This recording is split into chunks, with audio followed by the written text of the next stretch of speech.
Okay, thank you. I did.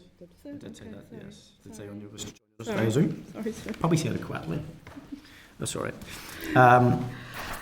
Okay, agenda item 2 is Chairperson's business. Members, okay. Item number 1 will refer you to page 5 of the pack, the correspondence from the Minister dated the 2nd of February, providing an update on the Climate Change Just Transition Commission Regulations Northern Ireland 2026, which are a requirement under the Climate Change Act 2022. The next stage is to provide the statutory basis to establish a Climate Change Just Transition Commission for Northern Ireland, and this week stakeholders will be advised via the media that the regulations are progressing.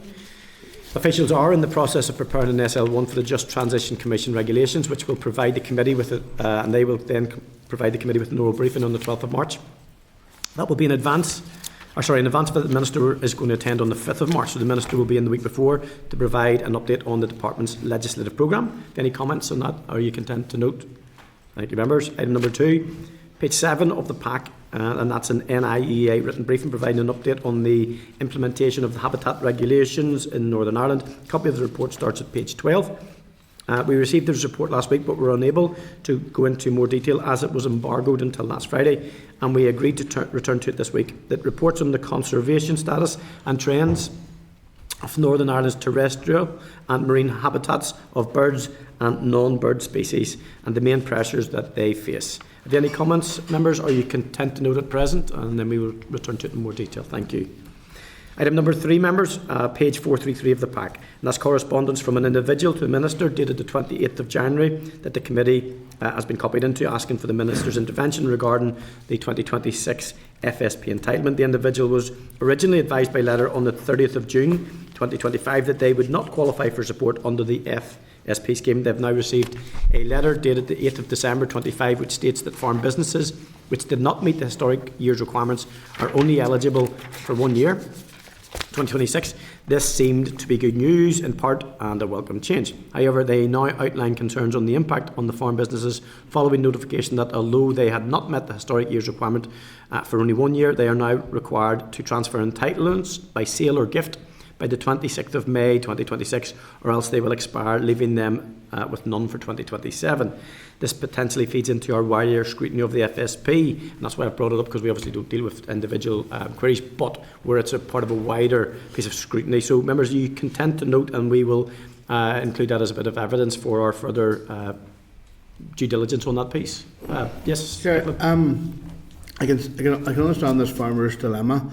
Obviously, the historic reference year was used of 20 and 21. We had to have livestock, but this farmer has been farming since that there and is currently farming and has now been forced to pass on the relinquished entitlements. Yep. And so then he or she will then be forced to try and lease entitlements of another farmer if they want to continue farming in future years. Mm-hmm. And I think this issue here feeds into some of the issues that I had been previously raising about my concerns around the regional reserve being closed and other matters relating to entitlements. I also referenced here before about the fact that there's no regional reserve and there's additional land now being brought into the FSP and the impact that will have on the price of entitlements and price some farmers out of the market. So I think this issue feeds into those wider concerns which certainly we have in relation to the going forward with the entitlements issue, Robbie. Yeah, no, I don't disagree. I think it's one of those probably unintended consequences which has now been identified, and I think we'd like to see some flexibility and understanding in and around that. I don't think it was a deliberate action by the department, but it certainly is one of those things that's manifest as a tangible problem that needs to be addressed. A wee bit like, I suppose, the support for young farmers coming in. We now know that in terms of new entrants, there aren't any unless you can buy into an established farm with the entitlements. And then the lack of support for young farmers at this stage too. Yeah, so is that a piece that I know you'd... Yeah, Robbie, the regional reserve and the young farmer scheme both closed. Yeah. So it's it just makes it difficult for new entrants, and combined with more land being brought into the eligibility, which is a very welcome thing. Yes. It could may well have a big knock-on impact for the availability of entitlements and the value of entitlements. Yeah, and it certainly could price a lot of young farmers out of the market. I think the squeeze for me is particularly in that young farmers piece as well, and then these anomalies which were not designed in but unfortunately are an unintended consequence, Michelle. Yeah, thank you, Chair. And I was going to raise the issue around young farmers, and I suppose I don't want there to be any sort of revisionism in relation to this and about what the approach that was taken at the time whenever we were having the conversations around future payment scheme and how that was going to affect young farmers. And at that time, I had asked that for us to have a conversation with young farmers and with the UFU in scoping out some of the issues at that particular time. I see now the UFU have put out a press release in the last number of days highlighting their concerns, and I just think it might be timely if this committee maybe would meet both groups just to discuss this. I think we should. I think the Minister's coming in on the 5th of March, and I certainly would be keen to give the Ministers some early notice that this is certainly one of the issues we'd like him to discuss, and that'll give him time to provide a fulsome answer in respect to that. And I've no objection to having a session if we can, and we'll look at the forward work plan if members are content with that, and if it can be done before the 5th, so that when the Minister comes we can address that. So the FSP, obviously, with the entitlement years and the young farmers piece. I mean, there are clearly issues with the Farming for Generations programme, and then obviously there's concerns with regards to rural support as well. So I think all of that needs to be bottomed out, and I think we need to hear from those who are impacted by it. Thank you. Yep. Content, members? Yep. Clerk, is it okay? Sorry, I was doing something else whenever Michelle mentioned the two groups. Young Okay, farmers, so this is in regards to yes. this piece here, and then obviously, so it's obviously the close to new entrants and the support for young farmers. No, so I got that. It's just the two groups. Sorry, Chair. Did you mention the two groups? Ulster Farmers Union Ulster and the Young Farmers Farmers Union. Club. That was the second one, just I didn't Yeah. pick up. The Thank Chair you. should declare an interest in that issue. You're not a young farmer. To be fair, I mean that's a stretch. That's a stretch on credibility. But which bit did you want to declare an interest in? The FSP piece. That's all right. I'll accept that one. Okay, members. Then we'll move on to the next item, which is item number 4, and that's in page 3 of table papers. The correspondence from the Minister dated the 4th of February regarding his intention to revoke SR 2026/1, the Shellfish Gathering Conservation Regulations, Northern Ireland 2026, and bring a new one with the ban limited to Strangford Loch. The Minister has also requested that the committee reconsiders its decision to seek to annul the SR and not to move the committee motion on Monday. I also refer you to the 55th ESR report starting at page 7 of table papers, which has been drawn. The SR has been drawn to the Assembly's attention. I think we should hear from the SR before making a decision on the Minister's request, if members are content with that approach. So are you content that we then take that on board, members? Okay. And this session will then be taken in closed session. So we'll take that session now. Thank you. Committee Room 21. Sound.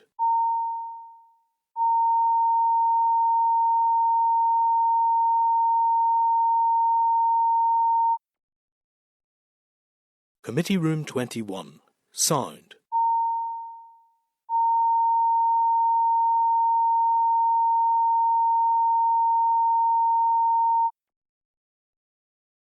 Committee Room 21. Sound.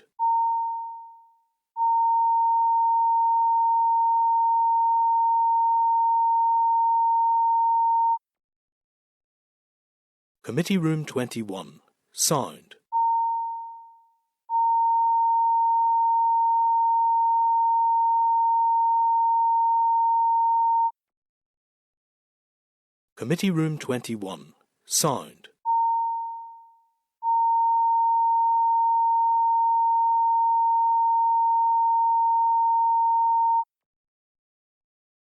Committee Room 21. Sound.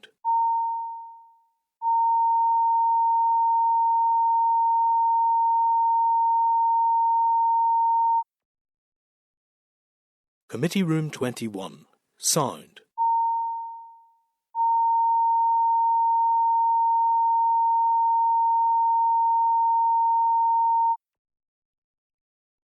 Committee Room 21. Sound.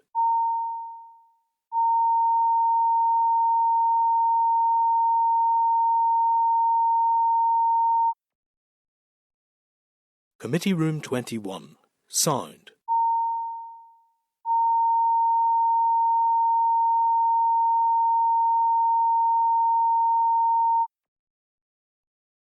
Committee Room 21. Sound.